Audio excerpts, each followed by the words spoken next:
ಅವರು ಭಾಷಣವನ್ನು ಮಾಡಲಿದ್ದಾರೆ. ದೆಹಲಿಯ ಬಿಜೆಪಿ ಕಚೇರಿಗೆ ಪ್ರಧಾನಿ ಮೋದಿ ಅವರು ಆಗಮಿಸಿದ್ದಾರೆ. ಮೋದಿ ಅವರಿಗೆ ಭರ್ಜರಿ ಸ್ವಾಗತವನ್ನು ಕೋರಿದ್ದಾರೆ ಬಿಜೆಪಿ ನಾಯಕರು.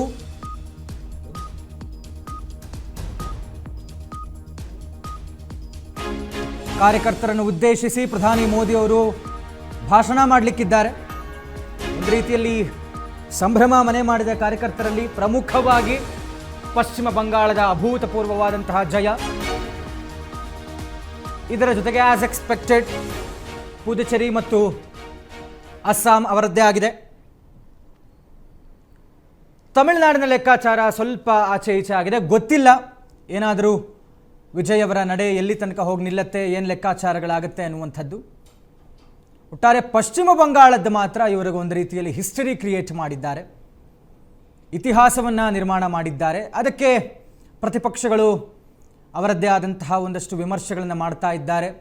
SIR ಅನ್ನು ಬಳಸಿಕೊಂಡು, ಚುನಾವಣಾ ಆಯೋಗವನ್ನು ಉಪಯೋಗಿಸಿಕೊಂಡು ಅಕ್ರಮವಾಗಿ ಇವರು ಈ ಒಂದು ಜಯವನ್ನು ಸಾಧಿಸಿದ್ದಾರೆ ಅಂತ ಹೇಳ್ತಾ ಇದ್ರು.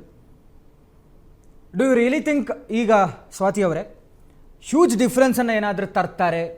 ಯಾಕೆಂತಂದರೆ ಇದು ಪ್ರಮುಖವಾಗಿ ಈ ಒಂದು ಚುನಾವಣೆಯ ಫಲಿತಾಂಶ ಇನ್ನೊಂದಷ್ಟು ರಾಜಕೀಯದ ವಿಚಾರಗಳಿಗೆ ದಿಕ್ಸೂಚಿ ಆಗುತ್ತೆ ಅಂತಲೂ ಕೂಡ ಚರ್ಚೆ ಆಗ್ತಾ ಇತ್ತು ಬೆಳಗ್ಗೆಯಿಂದಲೂ ಕೂಡ.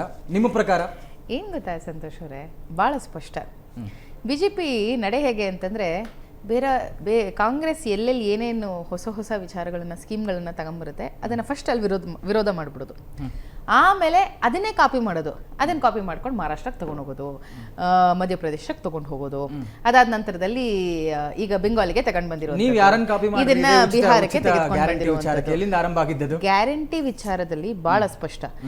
ಮಹಿಳೆಯರಿಗೆ 2,000 ಕೊಡಬೇಕು ಅನ್ನುವಂಥದ್ದು ಈ ಹಿಂದೆ ಇಂದಿರಾ ಗಾಂಧಿಯವರು ಇದ್ದಂತಹ ಸಂದರ್ಭದಲ್ಲೂ ಕೂಡ ಒಂದು ಏನು ಗರೀಬಿ ಹಟಾವೋ ಅನ್ನೋ ಒಂದು ಯೋಜನೆಯಲ್ಲಿ ಮಹಿಳೆಯರಿಗೆ ಪ್ರಾಧಾನ್ಯತೆ ಸಿಗಬೇಕು ಅನ್ನುವಂತಹ ಒಂದಿಷ್ಟು ಯೋಚನೆಗಳು ಅವತ್ತಿನ ಚರ್ಚೆ ಆಗಿದ್ದಂಥದ್ದು.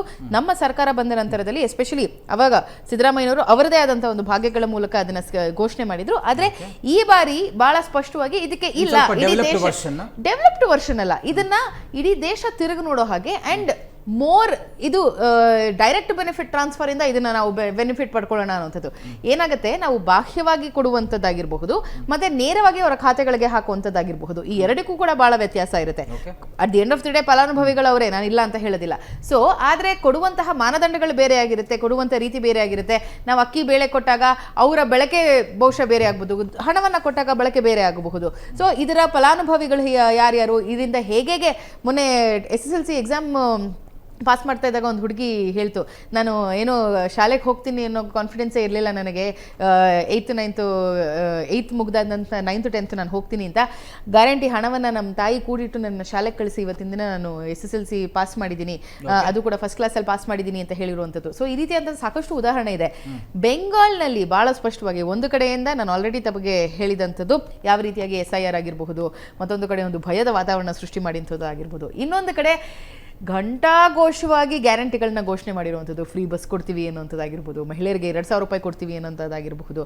ಸೊ ಇದೆಲ್ಲವನ್ನ ಕೊಟ್ಕೊಂಡು ಅಭಿವೃದ್ಧಿಯನ್ನ ತಾವು ಬೆಂಗಾಲ್ಗೆ ತಗೊಂಡು ಹೋಗ್ತಾರೆ ಅನ್ನುವಂತಹ ಯಾವ ಭರವಸೆ ಕೂಡ ನನಗಿಲ್ಲ. ಯಾಕೆಂತಂದ್ರೆ ನಿಜವಾಗ್ಲೂ ಅಭಿವೃದ್ಧಿ ಮಾಡಲೇಬೇಕು ಅನ್ನೋದಾಗಿದ್ದಿದ್ರೆ ಬಿಹಾರದಲ್ಲಿ ಯಾವಾಗ ನಿತೀಶ್ ಕುಮಾರ್ ಅವ್ರನ್ನ ಏನೋ ಆಚೆಗಟ್ಟಕ್ಕಿಂತ ಮುಂಚೆ 10,000 ರೂಪಾಯಿ ಘೋಷಣೆಯನ್ನು ಮಾಡಿದ್ರು, ಅದಾದ ನಂತರದಲ್ಲಿ ಇವತ್ತಿನ ದಿನ ಬಿಹಾರ ದೊಡ್ಡ ಮಟ್ಟದಲ್ಲಿ ಮಾರ್ಪಾಡಾಗ್ಬಿಡ್ಬೇಕಿತ್ತು. ಯೋಗಿ ಆದಿತ್ಯನಾಥ್ ಉತ್ತರ ಪ್ರದೇಶಕ್ಕೆ ಬಂದ ನಂತರದಲ್ಲಿ ಇಡೀ ಉತ್ತರ ಪ್ರದೇಶದ ಒಂದು ಬಡತನ ಏನಿದೆ ಅದು ನಿರ್ಮೂಲನೆ ಆಗ್ಬಿಡ್ಬೇಕಿತ್ತು, ಇಂಡಸ್ಟ್ರೀಸ್ ಬಂದ್ಬಿಡ್ಬೇಕಿತ್ತು, IT ಸೆಕ್ಟರ್ ಬೂಮ್ ಆಗಬೇಕಿತ್ತು ಉತ್ತರ ಪ್ರದೇಶದಲ್ಲಿ. ಇದ್ಯಾವುದೂ ಕೂಡ ಆಗಲಿಲ್ಲ. ಭಾಳ ಸ್ಪಷ್ಟ, ಚುನಾವಣೆ ಗೆಲ್ಲೋದಕ್ಕೆ ಆ ಸಂದರ್ಭಕ್ಕೆ ಏನು ಬೇಕೋ ಅದನ್ನ ಮಾಡಿ ಚುನಾವಣೆ ಗೆದ್ದು 5 ವರ್ಷ ಅಧಿಕಾರದಲ್ಲಿದ್ದರೆ ಅಷ್ಟೇ BJPಯವರ ತಂತ್ರ. ಇದಕ್ಕೆ ಲಾಂಗ್ ಟರ್ಮ್ ಒಂದು ಪ್ಲಾನ್ ಇದೆ ಅನ್ನೋದಾಗ್ಲಿ, ಫಿನಾನ್ಸಸ್ನ ನಾವು ಹೆಂಗೆ ಪ್ಲಾನ್ ಮಾಡ್ತೀವಿ ಅನ್ನೋಂಥದ್ದಾಗಲಿ, ಅಥವಾ ಈ ರಾಜ್ಯಕ್ಕೆ ಈ ಒಂದು ಮಾಡೆಲ್ ಅನ್ನ ನಾವು ತಯಾರು ಮಾಡಿಕೊಡ್ತಾ ಇದೀವಿ ಅನ್ನೋಂಥದ್ದಾಗಲಿ, ಇದ್ಯಾವುದು ಇಲ್ವೇ ಇಲ್ಲ. 2014ರಲ್ಲಿ ಬಣ್ಣ ಬಣ್ಣದ ಕನಸುಗಳನ್ನ ತೋರಿಸಿ, ನಾನು 15 ಲಕ್ಷದ ಬಗ್ಗೆ ಆಗಲಿ ಇನ್ನೊಂದ್ರ ಬಗ್ಗೆ ಆಗಲಿ ನಾನು ಮಾತಾಡೋದಿಲ್ಲ, 2 ಕೋಟಿ ಕೆಲಸವನ್ನ ಪ್ರತಿ ವರ್ಷ ಕೊಡ್ತೀನಿ ಅಂತ ಹೇಳಿದಂತಹ ನರೇಂದ್ರ ಮೋದಿಯವರು ಇವತ್ತಿನ ತನಕ 20 ಲಕ್ಷ ಅಂದರೆ 24 ಕೋಟಿ 10 ವರ್ಷಗಳಿಗೆ ನಾವು 12 ವರ್ಷ ಆಗ್ತಾ ಬರ್ತಾ ಇದೆ, ನಾನು ಬರೀ 10 ವರ್ಷ ಮಾತ್ರ ಕ್ಯಾಲ್ಕುಲೇಟ್ ಮಾಡ್ತಾ ಇದ್ದೀನಿ. ಸೊ 24 ಕೋಟಿ ಜಾಬ್ಗಳನ್ನ ಕ್ರಿಯೇಟ್ ಮಾಡಬೇಕಿತ್ತು, ಆದರೆ ಇವತ್ತಿನ ದಿನ 20 ಲಕ್ಷ ಜಾಬ್ ಕ್ರಿಯೇಟ್ ಆಗಿಲ್ಲ. ಇದು ನಾನು ಹೇಳ್ತಾ ಇರೋಂಥದ್ದಲ್ಲ, ಕೇಂದ್ರ ಸರ್ಕಾರದಿಂದ ಲೇಬರ್ ಮಿನಿಸ್ಟ್ರಿಯಿಂದ ಹೊರಗಡೆ ಬಂದಿರುವಂಥ ಒಂದು ರಿಪೋರ್ಟು. ಸೊ ಆ ಸಂದರ್ಭಕ್ಕೆ ಬೇಕಾಗಿರುವಂತಹ ಸ್ಟ್ರಾಟಜಿಗಳನ್ನ ಮಾಡಿ ಚುನಾವಣೆಯನ್ನು ಹೇಗಾದರೂ ಮಾಡಿ ಗೆಲ್ಲೋದಕ್ಕೆ ಹೊರಟಿದ್ದಾರೆ ಹೊರತು, ತಮಿಳುನಾಡಲ್ಲಿ ನಾವು ನೋಡ್ತಾ ಇದ್ದೀವಿ 27 ಕ್ಷೇತ್ರಗಳನ್ನು ತೆಗೆದುಕೊಂಡಂತಹ ಬಿಜೆಪಿ ಒಂದು ಕ್ಷೇತ್ರ ಗೆಲ್ಲೋದಕ್ಕೂ ಸಾಧ್ಯ ಆಗಲಿಲ್ಲ, ಯೋಗ್ಯತೆ ಇಲ್ಲ. ಅಣ್ಣಾಮಲೈ ಅವರು ಅಗ್ರಗಣ್ಯ ನಾಯಕ ಅಂತ ಅಲ್ಲಿ ಕರ್ಕೊಂಡೋಗಿ ಕೂರಿಸಿದ್ರು, ಮಾಡಿದಂಥದ್ದು ಏನೂ ಇಲ್ಲ. ಕರ್ನಾಟಕಕ್ಕೆ ಅವರನ್ನ ಇನ್ಚಾರ್ಜ್ ಆಗಿ ಮಾಡಿದ್ರು, 65 ಸೀಟ್ಗಳಿಗೆ ಬಂದು ಕರ್ನಾಟಕಕ್ಕೆ ಇಳಿದ್ರು. ತಮಿಳುನಾಡಲ್ಲಿ ಇವತ್ತಿನ ದಿನ ಅವ್ರನ್ನ ಅಲ್ಲಿಂದ ಕಿಕ್ಔಟ್ ಮಾಡಿಬಿಟ್ಟಿದ್ದಾರೆ. ಅಲ್ಲಿ ತಮಿಳುನಾಡು ಬಿಜೆಪಿಯವರಾಗಲಿ ಅಥವಾ ಕೇಂದ್ರದ ಬಿಜೆಪಿಯವರಾಗಲಿ, ಕೇಂದ್ರದ ಬಿಜೆಪಿ ಕಚೇರಿಗೆ ಹೋದರೆ ಅವರಿಗೆ ಒಳಗಡೆ ಎಂಟ್ರಿ ಇಲ್ಲ, ತಮಿಳುನಾಡು ಬಿಜೆಪಿ ಕಚೇರಿಗೆ ಪಾಪ ಅವರೇ ಮುಖಭಂಗ ಮತ್ತು ಅವಮಾನವನ್ನ ಅನುಭವಿಸಿ ಹೋಗೋದಿಲ್ಲ. ವಿಜಯ್ ಅವರಿಗೆ ರಾಹುಲ್ ಗಾಂಧಿ ಅವರು ದೂರವಾಣಿ ಕರೆಯನ್ನು ಮಾಡಿ ಶುಭಾಶಯವನ್ನು ತಿಳಿಸಿದ್ದಾರಂತೆ. ಕಾಂಗ್ರೆಸ್ ಟಿವಿಕೆ ಪಕ್ಷಕ್ಕೆ ಬೆಂಬಲ ನೀಡುವಂತಹ ಸಾಧ್ಯತೆ ಹೆಚ್ಚಾಗಿ ಕಾಣಿಸ್ತಾ ಇದೆ. ಸೊ ಒಟ್ಟಾರೆ ಅಲಯನ್ಸ್ ನಲ್ಲಿ ನಟ ವಿಜಯ್ ಅವರು ತಮಿಳುನಾಡಿನಲ್ಲಿ ಸರ್ಕಾರವನ್ನು ರಚಿಸಬಹುದು ಅಂತ ಹೇಳಲಾಗ್ತಾ ಇದೆ. ಈ ಮಧ್ಯೆ ರಾಹುಲ್ ಗಾಂಧಿ ಅವರು ದೂರವಾಣಿ ಕರೆಯನ್ನು ಮಾಡಿ ವಿಜಯ್ ಅವರಿಗೆ ಶುಭಾಶಯವನ್ನು ತಿಳಿಸಿದ್ದಾರೆ.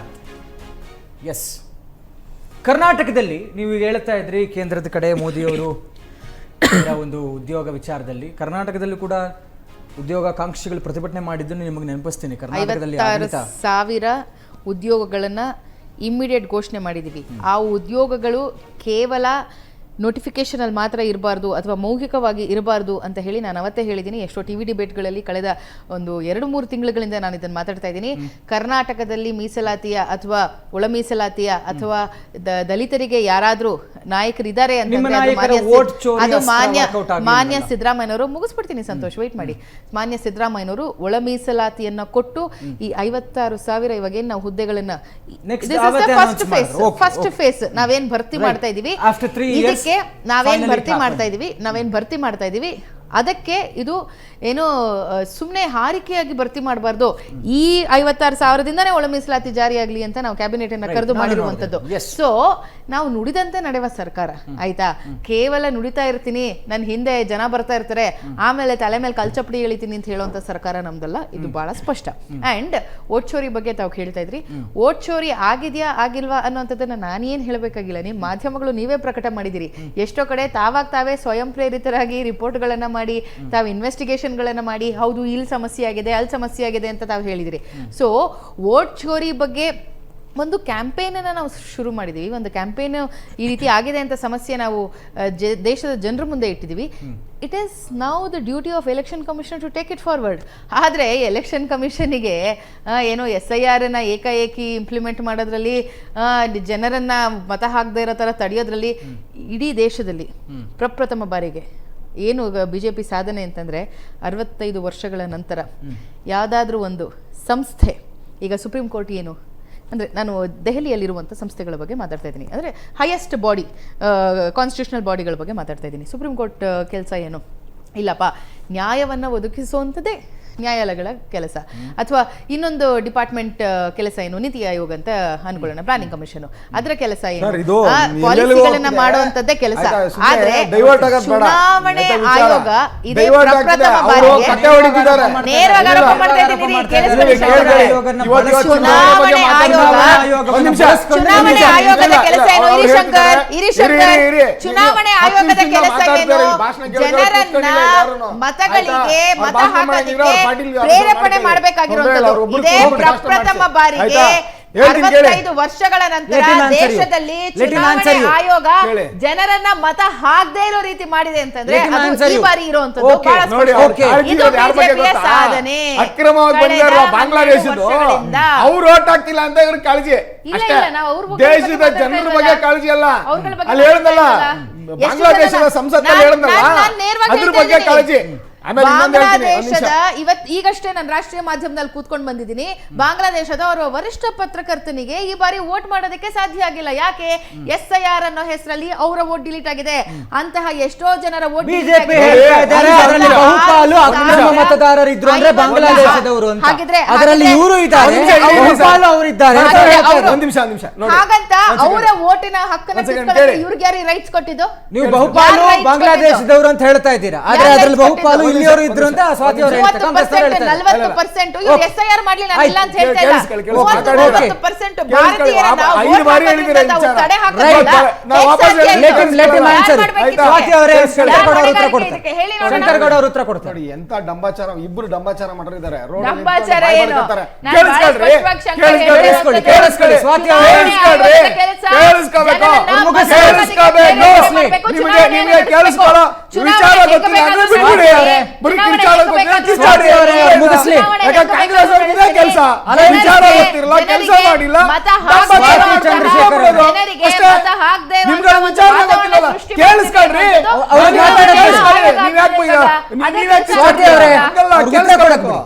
ಓಕೆ ನೋಡಿ ಆಯ್ತು, ಇಷ್ಟೆಲ್ಲ ರೋಡಲ್ಲಿ ನಿಂತ್ಕೊಂಡು ಬಾಯ್ ಬಡ್ಕೊತಾರೆ. ಇಬ್ರಿದ್ದಾರೆ, ಮಮತಾ ಬ್ಯಾನರ್ಜಿ, ರಾಹುಲ್ ಗಾಂಧಿ. ಒಬ್ಬನಿಗೆ ಆಗಿದ್ರೆ ರೋಡಲ್ಲಿ ನಿಂತ್ಕೊಂಡು ಬಾಯ್ ಬಡ್ಕೊಂಡ್ರೆ ಅವರು ವರ್ಷಾನ್ಗಟ್ಲೆ ಹೋರಾಟ ಮಾಡಿರೋರು ಇವರು ರೋಡಲ್ಲಿ ಕುತ್ಕೊಂಡು. ಲಕ್ಷಾಂತರ ಜನ ಅಂತೆ. ಎಲ್ಲಿದ್ದಾರೆ ಲಕ್ಷಾಂತರ ಜನ? ಯಾಕೆ ಹೊರಗಡೆ ಬರಲ್ಲ? ಯಾರನ್ನು ಬರ್ಬೋದಾಗಿತ್ತಲ್ಲ? ಇಷ್ಟು ಓಪನ್ ಆಗಿದೆ, ಯಾರು ಬಂದ್ರು? ಎಲ್ಲಿ ಹೋರಾಟ ಆಗಿದೆ? ಬಹಳ ಜನ ಬಂದಿದ್ದಾರೆ. ಸುಮ್ಮನೆ ಇರಿ ಮೇಡಮ್, ನೀವು ಕತೆ ಹೊಡಿತೀರಾ. ಅವರೆಲ್ಲ ಕಾಂಗ್ರೆಸ್ ಏಜೆಂಟ್ಗಳು. ನೀವು 2% ಇಳಿದಿದ್ದೀರಾ ಅಲ್ಲಿ. ಎರಡನೇದು ಕೇಳಿ, ಇವರು ಕೇಂದ್ರ ಸರ್ಕಾರದ ಬಗ್ಗೆ ತಪ್ಪು ಉಲ್ಲೇಖ ಮಾಡಿದ್ರು. ಕೇಂದ್ರ ಸರ್ಕಾರದ ಡೇಟಾ ಹೇಳುತ್ತೆ 17.8 CR ಜಾಬ್ ಕ್ರಿಯೇಟ್ ಆಗಿದೆ ಈ ದೇಶದಲ್ಲಿ 2014 ನೋಡಿ. ಸುಳ್ಳು ಹೇಳೋದು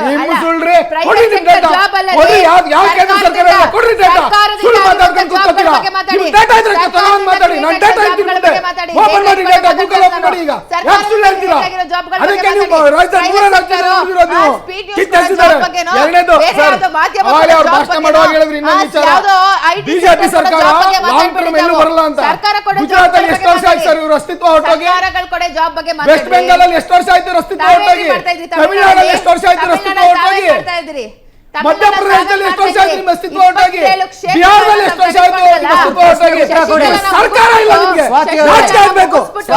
ತಿರಸ್ಕರಿಸಿದ್ದಾರೆ, ಮನೆ ಕಳಿಸಿದ್ದಾರೆ ನಿಮ್ಗೆ ಅಯೋಗ್ಯರು ಅಂತ. ಡಿಎಂಕೆ ಜೊತೆ ತಾವು ಅಲೈನ್ಸ್ ಮಾಡ್ಕೊಂಡ್ರಲ್ಲ, ಬಿಜೆಪಿ ಇಂಡಿಪೆಂಡೆಂಟ್ ಅಂತ ಹೋಗ್ತೀವಿ ಅಂತ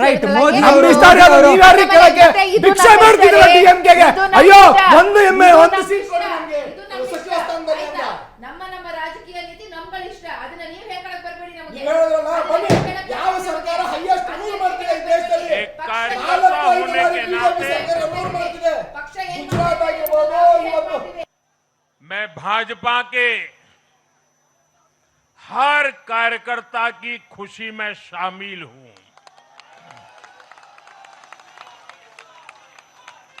साथियों, आज का ये दिवस कई मायनों में खास है, विशेष है। ये देश के उज्जवल भविष्य की उद्घोषणा का दिन है। ये भरोसे का दिन है। भरोसा भारत के महान लोकतंत्र पर, भरोसा परफॉर्मेंस की पॉलिटिक्स पर, भरोसा स्थिरता के संकल्प पर, भरोसा एक भारत श्रेष्ठ भारत की भावना पर। साथियों, मैं बंगाल की जनता का, असम की जनता का, पुडुचेरी की जनता का, तमिलनाडु और केरलम की जनता का आज आदर पूर्वक नमन करता हूं। मैं उन सबको वंदन करता हूं। मैं आज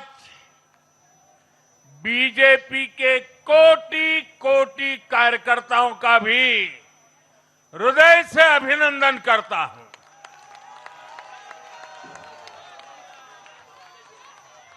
भाजपा के हर छोटे बड़े कार्यकर्ता ने एक बार फिर से कमाल कर दिया है, कमल खिला दिया है।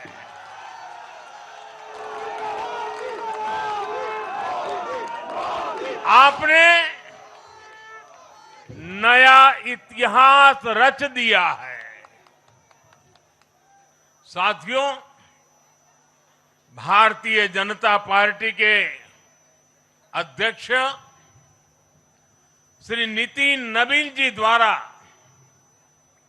अध्यक्ष पद संभालने के बाद ये पहले विधानसभा चुनाव थे।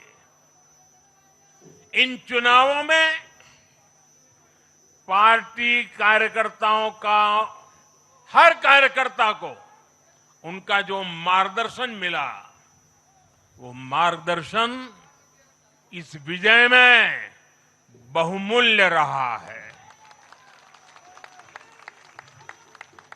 साथियों, आज विभिन्न उपचुनावों के परिणाम भी अत्यंत उत्साहजनक रहे हैं। महाराष्ट्र, गुजरात, नागालैंड और त्रिपुरा में जो उपचुनाव हुए, उसमें हमारे उम्मीदवारों को जनता जनार्दन ने आशीर्वाद दिया और इन राज्यों में भी जीत गए। एनडीए की नेता, महाराष्ट्र की उप मुख्यमंत्री सुनेत्रा पवार जी ने भी बड़ी जीत दर्ज की है। मैं इन सभी राज्यों की जनता का उनके समर्थन के लिए हृदय से आभार व्यक्त करता हूं। साथियों, जय पराजय लोकतंत्र और चुनावी राजनीति का एक स्वाभाविक हिस्सा होता है, लेकिन 5 प्रदेशों की जनता ने पूरे विश्व को दिखाया है कि ये हमारा भारत मदर ऑफ डेमोक्रेसी क्यों है। लोकतंत्र, डेमोक्रेसी हमारे लिए सिर्फ एक तंत्र नहीं है, ये हमारी रगों में दौड़ता हुआ संस्कार है। ये हमारी रगों की संस्कार सरिता है। और आज सिर्फ भारत का लोकतंत्र ही नहीं जीता है, आज भारत का संविधान भी जीता है। हमारी संवैधानिक संस्थाएं जीती हैं, हमारी लोकतांत्रिक प्रक्रियाएं जीती है। पश्चिम बंगाल में करीब 93% मतदान होना अपने आप में ऐतिहासिक रहा है।